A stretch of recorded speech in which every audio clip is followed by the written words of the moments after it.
Are you interested in making tweening videos like these? Lucky for you, you came to the right place, so I'm gonna show you how to make one. Just a disclaimer, this is the paid version of Videostar, and it's only for iPhone, so if you don't have that, you came to the wrong video. Anyways, if this is not an issue, then let's continue. First, take the character you want to make the animation of, and split it into parts. What I mean by this is anything you'd like to be moving, like the hair, the eyes, the mouth, and any limbs, you need to have separate. This does not mean every single detail needs to have its own layer, but anything you want to move needs to be on its own layer. The head is simple, it's just a naked head with no features on it. But if your character has ponytails, you can add the hair to the head base. For the nose, eyebrows, lips, and blush, just make sure they're on separate layers. The eyes can be a little bit tricky, but if you follow this order, it should help. From the top layer to the bottom layer, it should go top eyelid, bottom eyelid, pupil, and eye whites, but that's optional. The eyelids and under eyelids should also have skin attached to them, that way the eye whites won't show through. It is also worth noting that flatter eyes tend to look better while blinking than the rounder eyes. The hair can be separated into 3 parts: the bangs, side pieces, and back of the hair. The torso can just be one piece, unless you have a collar or something you'd like to move as well. Lastly, the limbs, in this case the arms, all you need to do is separate it into 2 parts, the hand and the arm. After that, we must move on to the most tedious part of this process, saving every individual layer to our camera roll and getting your audio and setting up. In order to do this, go to your layers, press the 3 dots, and then press save transparent PNG. Do that over and over again until you have all of them in your camera roll. Then go ahead and open Videostar, press the plus sign, then edit video. Find the audio you'd like to use, then select it. Fix where you'd like the video to start and where you'd like the video to end with the buttons at the bottom, and then press make video. Now we finally get to start on the animating. We will first start off with the head movements because that's where most of the detail is going to be. To start at the bottom, press new, then multi-layer. You're met with this screen. This bar on the side shows the layers you're using. This button on top is the color wheel that sets the color of the background. Set this color to green so we can use chroma key later on in this tutorial. The green screen is not optional, you kind of need this in order to continue.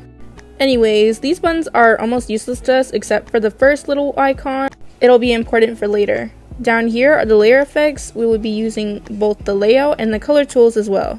Import all the head layers including the head, eyes, mouth, nose, blush, etc.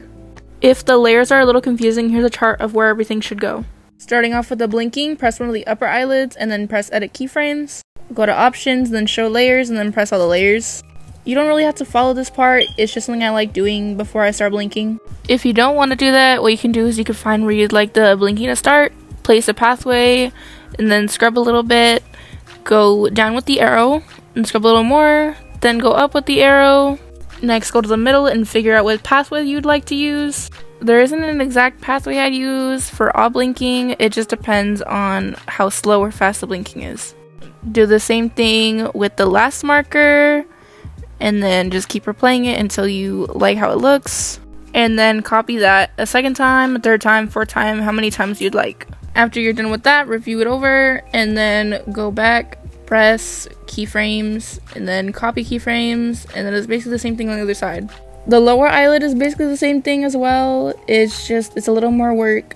You copy the keyframes, and then enable all the layers. Then when the eye goes down, the lower eye goes up. When the upper eye goes up, the lower eye goes down. It just works like that. So just keep doing that until you're done. Then copy one more time and you have the blinking done. Touch up anything else that needs to be touched up, like how I'm touching up the upper eyelid because a little bit of the white is still showing. But anyways, congratulations on finishing the blinking. Moving anything else is completely optional, but I usually just animate the mouth, just making it smile a little more. But you really don't have to.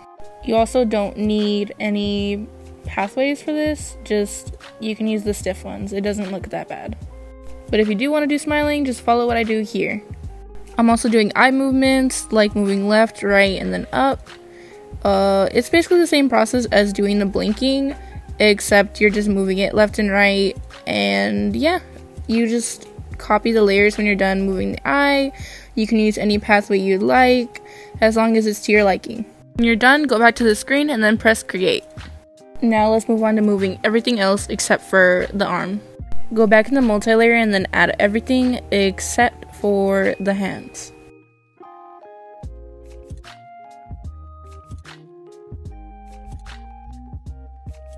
When adding the head, add the green screen you just made of the head, add mask, put color, and then press the background, and you're done.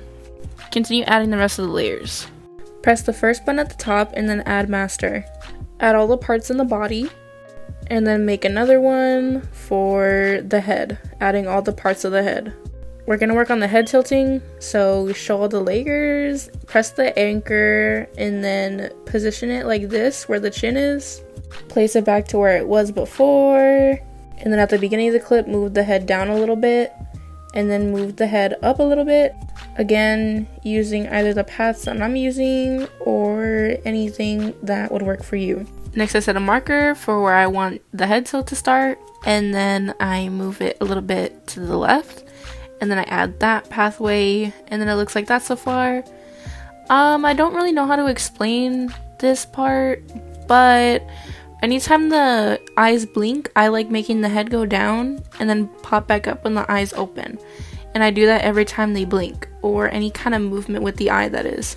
It just makes it look a little more interesting in my opinion, but if you need more help, just ask me in the comments. Keep up this process for the rest of the duration of the clip, adding anything you'd like to add, and yeah.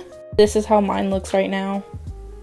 It's a little awkward without the music, but you know, I can't really do that right now, so. Anyways, what you want to do is you want to press the QR code and then save it as a photo in your library, and then go to your torso and then add that QR code you just saved. Press show other layers so you can see all the other layers you have, and then go ahead and fix it up. Just take off all the little tilting because it doesn't look good.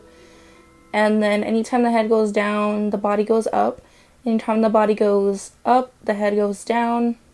And just keep tweaking it as you'd like. It doesn't have to look exactly like mine, but just make it look how you'd like it to look. Right here, I'm just fixing the head area because the neck looks a little long. So yeah, after that, you're pretty much done with the head movements. You can move on to the hair. Press on any piece of hair. I'm going with the bangs, and then go into layout and then find mini wave V, the one I'm using right now, and then use the settings that I'm using. You can either use slow or very slow. It doesn't really matter. I wanted this one to be a little faster, so I used slow. And then after you tweaked it a little bit, you can move on to the rest of the hair and just basically doing the same thing. And yeah. You can also stop right here, but I like doing a little more subtle movement that you can't really notice, but I like doing it anyway. Select a hair that is not the bangs and press edit keyframes. Press the anchor, then the little icon, and then center it like this. Press the icon again and then press the anchor. Show all your layers and then move it back to where it's supposed to be at the beginning of the clip. And then now you can use this tool that I'm using right now to kind of make it move a little bit side to side when the head moves. It's really subtle, but I think it makes it look a little nicer, so that's why I do it. But when you're done with this, go ahead and copy it to your other keyframes, but just change the anchor point and then just tween it as you need to, and then you're basically done with this part as well. Next, I'm moving the eyebrows. You don't have to do this, but it just makes it look a little more cleaner. Just move them down when the eyes move down, and then move up when the eyes move up.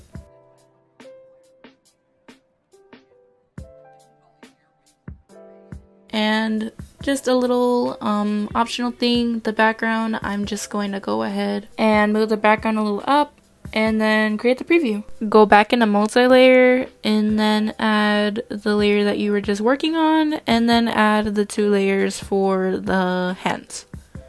The background turned white, so just press the butterfly and it'll make the background turn transparent again. And then make a master layer for those 2 parts you just added. Show other layers and then press the anchor and position the hand like that. And then put it back where it was, or just position it wherever you'd like it. and then you can start moving the hand. As you can see, it moves kind of like an actual hand, so that's pretty cool. And you just keep doing that. I don't think you have to use paths for these. I'm using some just for like some of like the parts, but this is totally optional. I usually use the ones that look like S's for the hand waving, but you can use the ones on the right of them.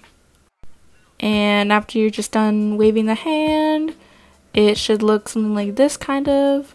Go ahead and find the layer where the hand is, and then copy what I'm doing here, and then place the hand back where it was before. We're gonna try this technique where you kind of delay it so it looks cooler in my opinion. So make the hand go farther than the arm, and then kind of where the hand is just about to move to the other side, make another point, and then it should look a little delayed like that. Use the same graphs you used before, or none if you'd like. I'm using the S ones right now, I think. And just keep doing that, and yeah. It should look pretty cool in the end, but if you still need help with it, just let me know. I might make a video a little bit more in depth about this part, but yeah, this is just a little summary. You're done with the hand though, so you're kind of done with the whole thing. Follow what I'm doing here if you'd like to do optional motion blur. I use my settings at almost the highest, and then create a preview, and then you're done. Thank you so much for watching my tutorial, and this is the final product.